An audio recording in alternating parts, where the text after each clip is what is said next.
Hey friends, welcome to Good Plans Homeschool. Today I'm going to give you a walkthrough of the Bible curriculum that we used this year. This year we used Apologia's Word in Motion series. We did Old Testament this year. They also have a New Testament version of this same program. So let's take a look.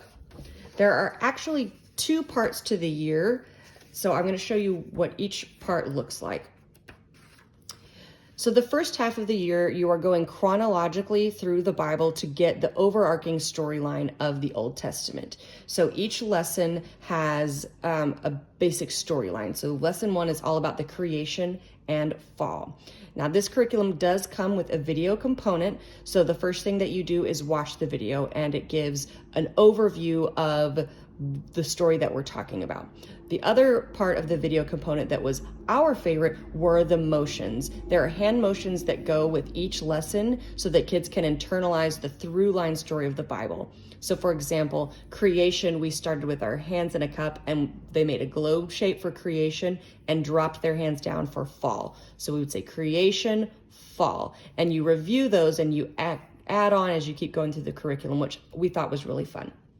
There's also a passage to read, and then there's a Bible verse that goes along with it. After watching the video, there's a text to read. Here, there's some really great illustrations in this book, and this just reiterates the story. And there's also a psalm and a proverb to read, because it doesn't specifically, pull from those parts of the Bible in the stories, so you do get a chance to go through those books as well. Now, the rest of the lesson, you'll see little symbols like this. So the question mark is let's talk about it. Those are review questions that you can do together. Then the light bulb is sidebar articles that it says here to provide context and a fuller understanding of the Bible story. There's doctrine articles, character sketches, which we really liked a lot. It would be from the point of view of one of the main characters of that Bible story, written from their point of view. And then, like I showed you, the Psalms and Proverbs, and then every lesson concludes with a prayer. And then it breaks down for you a suggested weekly schedule. We followed this pretty closely, and it worked really well for us. So going back to that first lesson.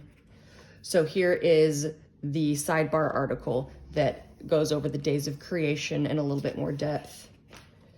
Then there's some discussion questions. The doctrine is all about made in God's image, and the character sketch is Adam speaking from his perspective, and the prayer.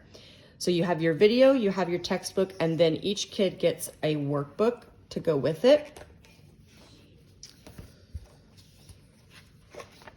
So we didn't use all of the materials in the workbook. Sometimes I felt like they were quite over my kids' heads. They are in early elementary school, and I just felt like it was way too much for them at their age. But I'll go ahead and show you what the book looked like. So here's their lesson 1 first page, and this is a space to take notes for the video lesson or for the textbook. We're not quite at the note-taking age yet, so we didn't do that. Usually I would have them color the picture while I was doing the video or reading so that they had busy hands while they could listen.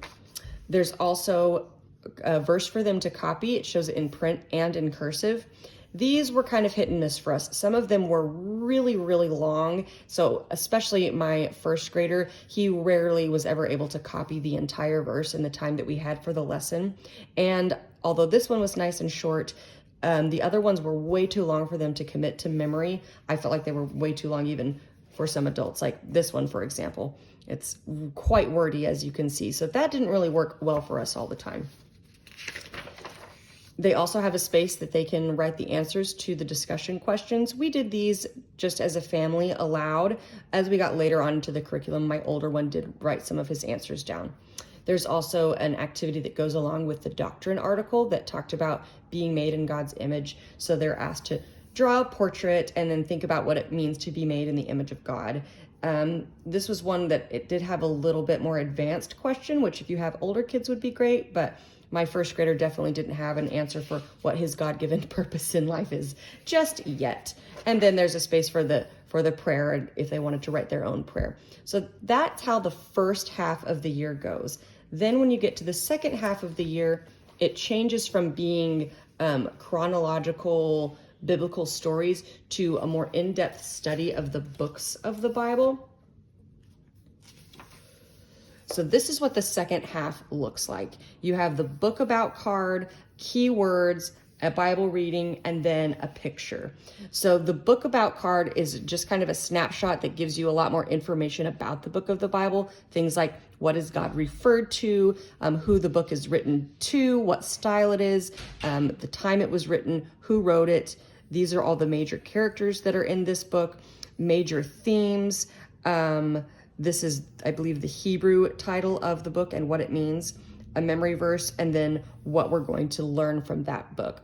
There's also a key word, and this picture is supposed to help them remember the key word and obviously your verse that goes along with that.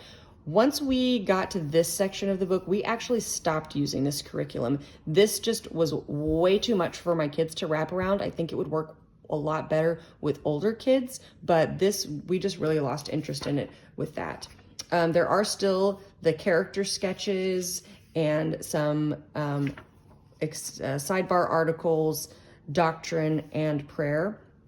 So it is a little bit similar, but learning about the individual books versus the overarching storyline. So all in all, I think this was a really great curriculum. We did really enjoy the first half of it, but the second half just didn't really work for us. We are going to switch to something a little bit different next year and try it out, but I would still recommend giving this a look. Like I said, the video component is great. The hand motions were really fun. There's a lot of great information in those sidebar articles and doctrine articles that I felt like really sparked some good conversation with my kiddos. So hope you enjoyed this video. Let me know in the comments if it helped you out, and be sure to like and subscribe. Thanks.